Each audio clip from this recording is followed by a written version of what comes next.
afternoon, viewers in Indonesia and Singapore. Market Headlines is ready to provide you a number of information from the business, economic, and capital market sectors. With me, Wicky Adrian. This is Market Headlines.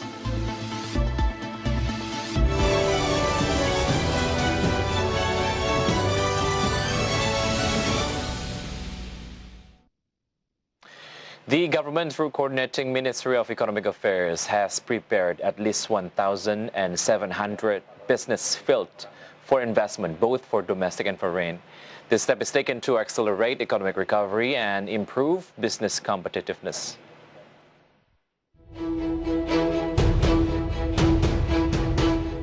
To accelerate economic recovery, the Coordinating Minister of Economic Affairs, Erlangga Hartarto, ensures to open at least 1,700 business fields for investment, both for domestic and foreign investors. Erlangga said that the opening of 1,700 business fields is based on presidential regulation draft on investment. Nevertheless, the investment below 10 billion rupiah is categorized for SME or domestic, while for investor above 10 billion rupiah, so that the government still protect SME's business.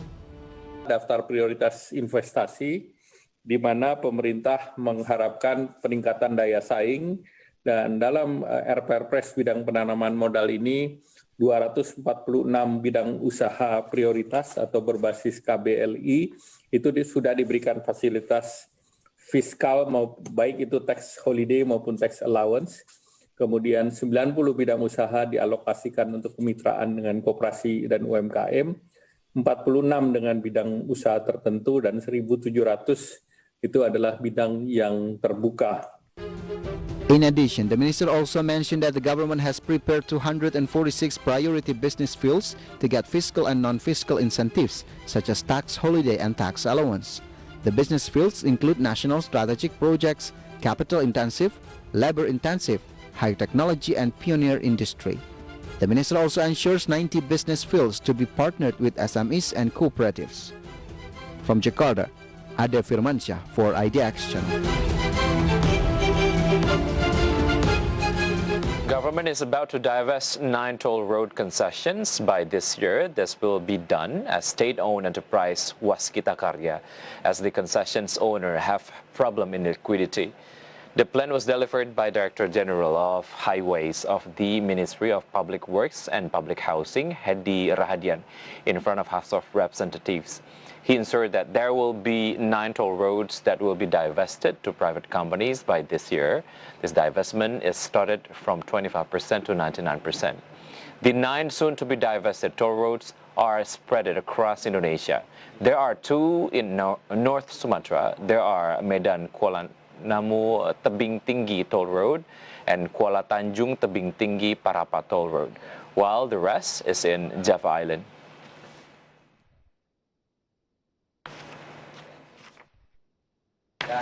Jadi Waskita Karya memang perlu melakukan divestasi karena berada dalam kesulitan likuiditas. Ini ada 9 ruas, Pak. Economic Observer from Core Indonesia assessed 9 toll roads divestment plan is the right thing to do.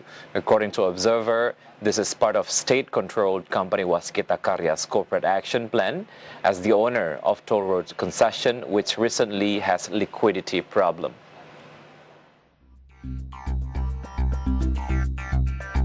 Nine toll roads divestment plan that is planned by state-controlled company Waskita Karya is assessed by Economic Observer from Core Indonesia, Yusuf Randy. Yusuf assessed that the plan to divest number of toll road to private companies is a usual thing for the company, because recently the company has faced a liquidity problem. Moreover, toll road business is a difficult business, that because the toll road business is a long-term business with the long-term returns. For that, with the divestment of the toll road segments, this is the company's step to improve financial management, especially regarding debt. Kalau kita lihat memang Waskita Karya sendiri sebelumnya bermasalah ke dalam hal pengelolaan keuangan gitu ya. Kalau kita lihat memang liabilitas dan utang dari BUMN Karya ini memang mengalami peningkatan gitu. Jadi saya kira ini merupakan corporate action lanjutan yang dilakukan Waskita Karya untuk memperbaiki kondisi keuangan di Waskita Karya itu sendiri gitu. Jadi menjadi wajar-wajar saja karena ini kembali lagi kepada corporate action. Waskita Karya is currently facing liquidity problems, and therefore the divestment includes as a corporate actions to improve its liquidity conditions, and the company has a full support from the government. From Jakarta, Ade Firmansyah for IDX Channel. In 2021, government will step up stimulus for small businesses. Ministry of Finance will add another 25 trillion rupiah for this sector. As state support for the small business economy, government will bring more stimulus for the sector. In a working meeting between Minister of Finance and House of Representatives, Sri Mulyani Indrawati explained that small business incentives will be increased, considering the importance of the sector in the national economic recovery. Through the Ministry of Finance calculation, at least an additional 25.5 trillion is needed to maintain the economic recovery for small businesses.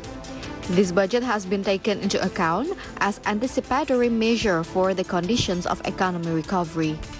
Sedangkan untuk UMKM kita tambahkan 25 triliun karena kenaikan dari subsidi bunga atau subsidi bunganya disamakan dan subsidi bunga untuk kur dan non-kur serta untuk jaminan kredit modal kerja UMKM dan korporasi yang dinaikkan dan belum waktu itu dianggarkan. Serta kita juga mengcover untuk rekening abonemen listrik yang akan tetap kita berlakukan sehingga PLN tidak men-charge wajib pajak badan usaha yang tidak menggunakan listrik. This year, the government has budgeted around 156.6 trillion rupiah for small businesses allocated in National Economic Recovery 2021.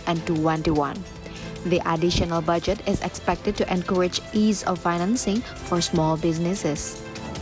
Jakarta, Rahajo Patmo for IDX Channel. Market headlines will be right back after the break. Stay tuned.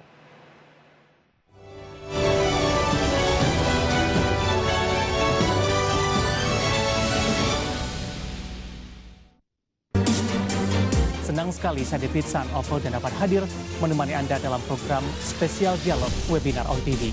Setiap minggunya kita akan membahas tema-tema yang sangat menarik. Apa kabar ibu-ibu sekalian? Alhamdulillah baik. Salah satu ambisi daripada Kementerian Koperasi dan UMKM bersama Spesco adalah koperasi keren, baru, digital gitu kan, yang kita bisa IT. Kementerian Pariwisata dan Ekonomi Kreatif telah menyiapkan 3 program yang menjadi langkah awal untuk membangkitkan pariwisata di tahun 2021. Pemerintah menegaskan bahwa di awal tahun 2021 ini tetap fokus pada aspek kesehatan masyarakat. Kita melihat bahwa tren positif itu terjadi karena pertumbuhan kuartal ke kuartal itu sudah di 5,05%. Pemerintah memastikan akan mengubah bantuan sosial di wilayah Jabodetabek dari skema bantuan sembako menjadi bantuan langsung tunai. Hello, I'm Clara Antawijaya. I'm Associate Producer and News Presenter on Market Headlines. As Market Headlines starts at 4:30 p.m., which is in line with the closing market, therefore we summarize market conditions only for you. And my job in here as a journalist, I give concise and accurate news for the audience. And also, being a journalist is not only a job for me, but it is also a passion.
welcome back. Indonesian government has raised the budget for the National Economic Recovery Program to 553.09 trillion rupiah, or almost approaching the realization of Economic Recovery Fund in 2020.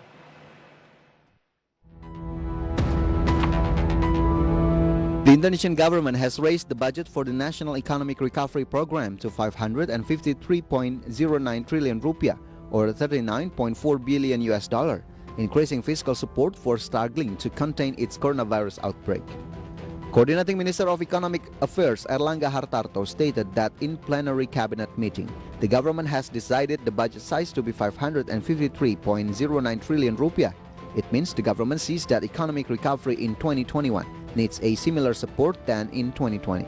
Meantime, the previously approved budget for the program in 2021 was 372.3 trillion rupiah.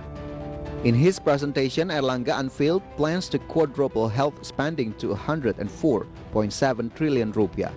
The government has also increased the budget for social assistance to 150.96 trillion rupiah. In the same time, Febrio Kacaribu, a finance ministry official, estimated the fiscal deficit for 2021 would be 5.7% of gross domestic product, unchanged from the ministry's previous outlook. From all sources, for IDX Channel.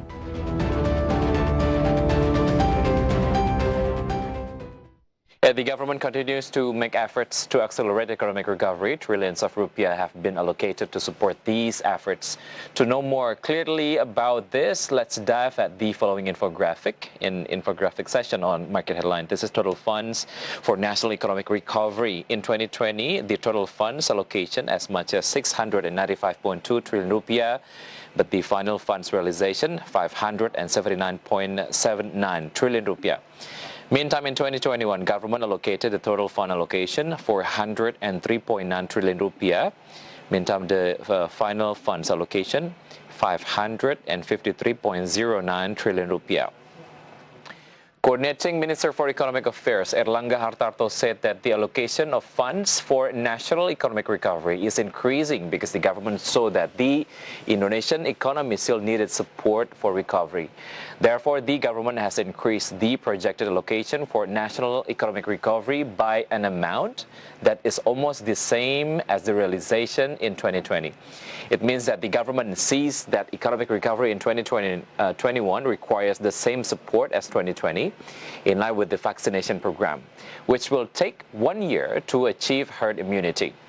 In economic recovery, the government focuses on several sectors. And to know these sectors, let's move to the next graphic. This is the Economic Recovery Fund allocation for 2021. Health sector, 104.7 trillion rupiah. Social protection, 150.96 trillion rupiah. Priority project, 141.36 trillion rupiah. MSME support and corporate financing, 156.06 trillion rupiah. Meantime, for business incentives, the allocation of funds is still under review.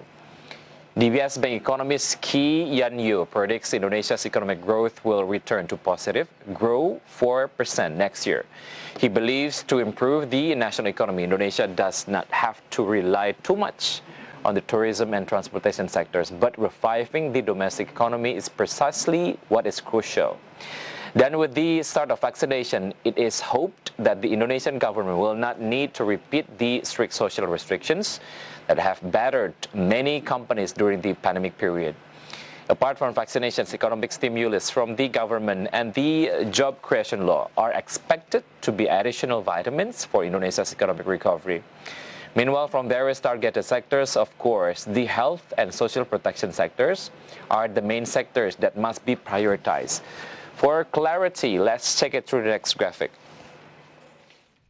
This is government programs in economic recovery, health sector, procurement and operation of COVID-19 vaccination, procurement of facilities and infrastructure and medical devices, treatment claim costs, incentives for health workers and compensation for death, and BPJS Kesehatan, or we call it BPJS, Health Contribution Assistance.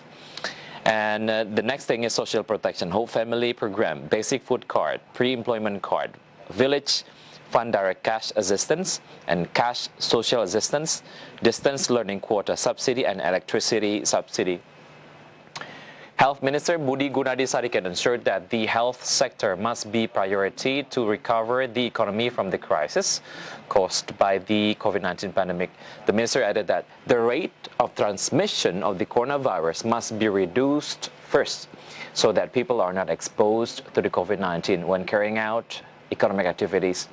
At the same time, for the health sector, economists reminded that the existing budget should not just stop at vaccination efforts. However, it should also increase the test capacity. This means that the test is carried out proactively by the government. Meanwhile, in terms of social protection, the salary subsidy program is discontinued. Related to this, Finance Minister has actually gave a signal that this program will not be continued. Sri Mulyani suspected that recipients of 2.4 million rupiah in salary subsidies did not make any spending or consumption that could boost the economy. She revealed that it was seen from the increase in third-party funds in the banks when government deposited direct cash assistance to workers. And apart from the health and social protection sectors, and how about the other priority sectors? Let's check it through the next graphic. This is government programs and economic recovery priority projects. The list are support for the tourism sector, food estate, information and communication technologies development, loans for regions and regional loans subsidies, labor intensive and industrial area. Meantime, for MSME support and corporate financing, interest subsidies for core and non-core, loss limit guarantees for MSMEs and corporations, placement of funds and state capital participation. And in terms of corporate financing programs, a number of banks are even ready to accommodate more government funds for this year's economic recovery. Low interest as well as significance for credit growth is the reason. Regarding this, the Ministry of Finance admits that it is still discussing the extension of placement of government funds in partner banks, including opening opportunities for other banks to become partner banks. On the other hand, the management of Bank Rakyat Indonesia admits that until now, they don't know whether the placement will be extended or not by the government. And hopefully the funds allocated for the COVID-19 handling program and economic recovery in 2021 can be realized quickly and on target. Stay tuned on Market Lens because we'll be right back after the break.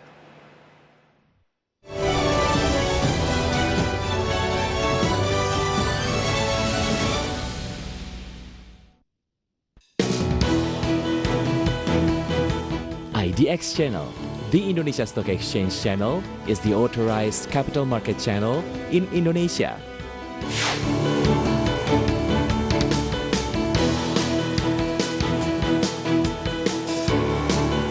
To give references to global investors, IDX Channel also presented the news about the dynamic of Indonesia's economy, business, and capital market in English. IDX Channel also have different types of programs. They are Special Dialogue, Market Opening, Market Review, IDX First Session Closing, IDX Second Session Closing, Market Headlines, and News Screen. IDX Channel is aired 24 hours a day with 5 hours live program from Indonesia Stock Exchange trading floor. Our vision and mission as the only capital market TV channel in Indonesia that is committed to improve the capital market knowledge in the country. News that had been delivered on IDX Channel can also be seen on our digital platforms, so you can give yourself an update about informations anywhere and everywhere. IDX Channel can be watched through Vision Channel, First Media Channel, IndiHome Channel, and Vision Plus, and also live streaming on idxchannel.com. IDX Channel provides information from around the world from different perspectives. We provide you various investment strategies, stock options, inspiring figures for your business references.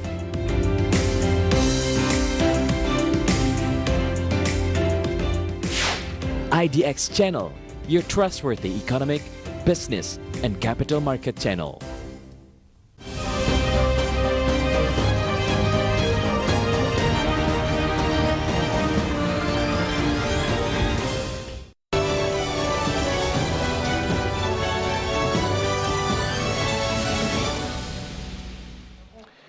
We're on the last segment at the Jakarta Composite Index intraday movement. Earlier today, JCI was open at the level of 6,065.79, and approaching the closing time of the session, the index was on the level of 6,027.29.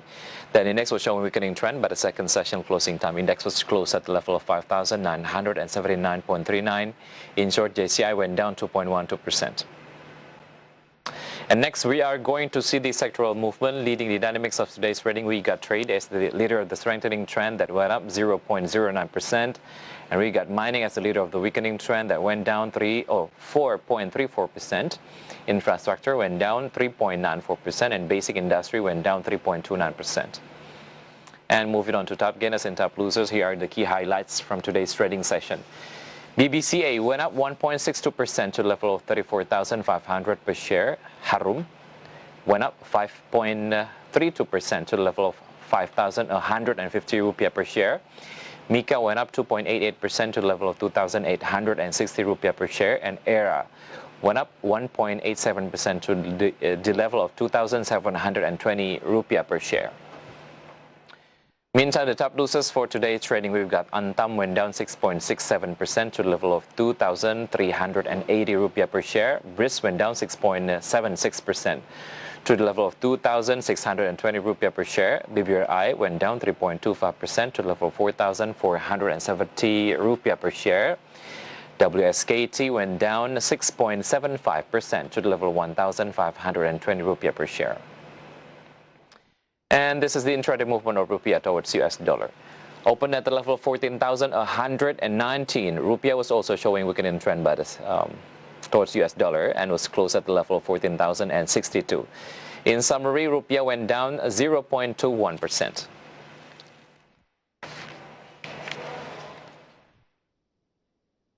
Bank Tabungan Negara prepares capital expenditure budget for IT of 500 billion rupiah in 2021. The budget has increased from last year's capital expenditure absorption.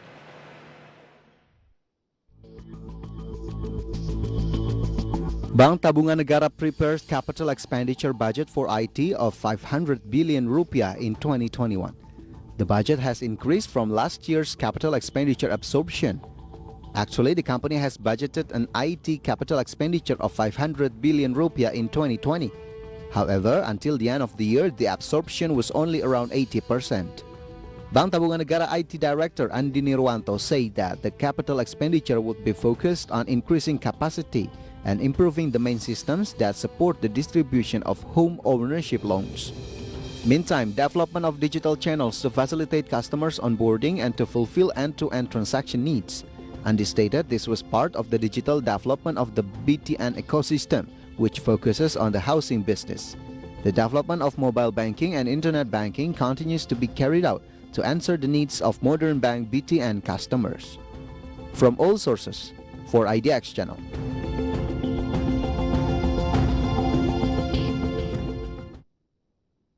Bank Mandiri is targeting 5 up to 7% lending growth in 2021. For this strategy, the bank's management ensures that it will not much different than last year.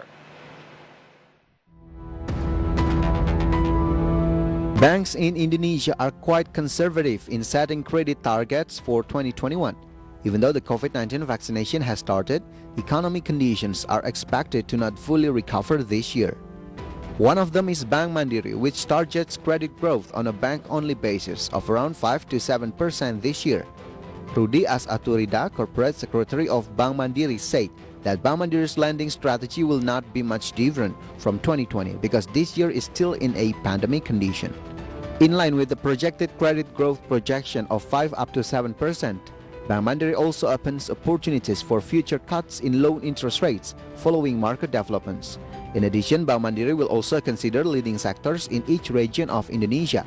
The company hopes that this strategy can provide positive results since the beginning of this year. From all sources, for IDX Channel. Pegadaian Labor Union strongly deny Bank BRI's acquisition of Pegadaian. The labor union worried that the acquisition will have a systemic impact on the company's performance. Bank BRI initially planned acquisitions of Pegadaian. However, it is hardly rejected by the Pegadaian Labor Union.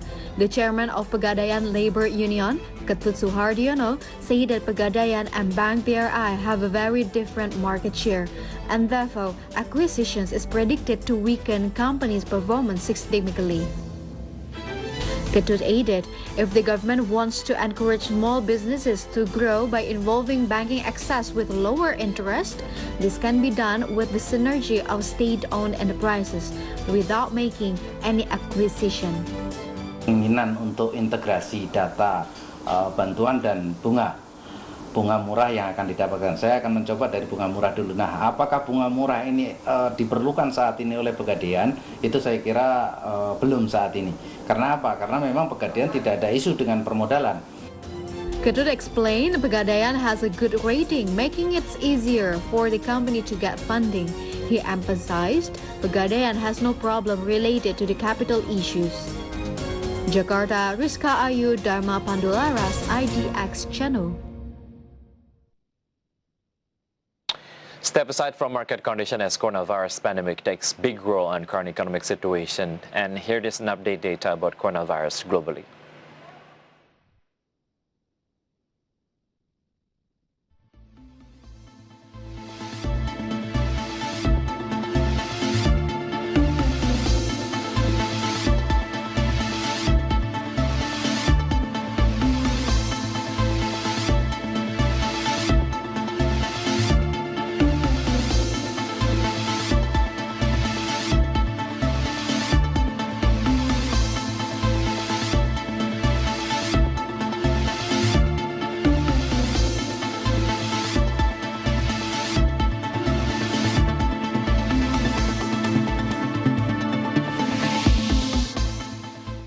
And the news close our market headlines today. Please enjoy our next program on IDX Channel, your trustworthy economic, business, and capital market channel.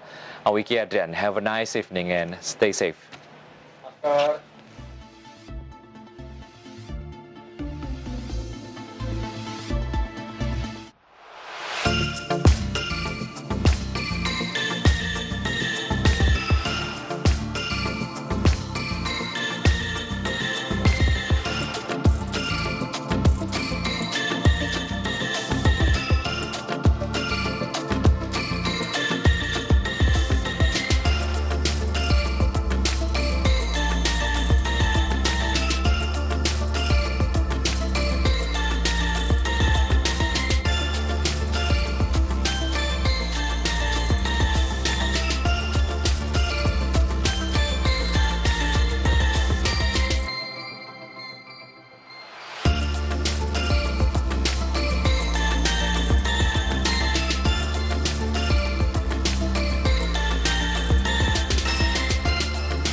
Halo pemirsa,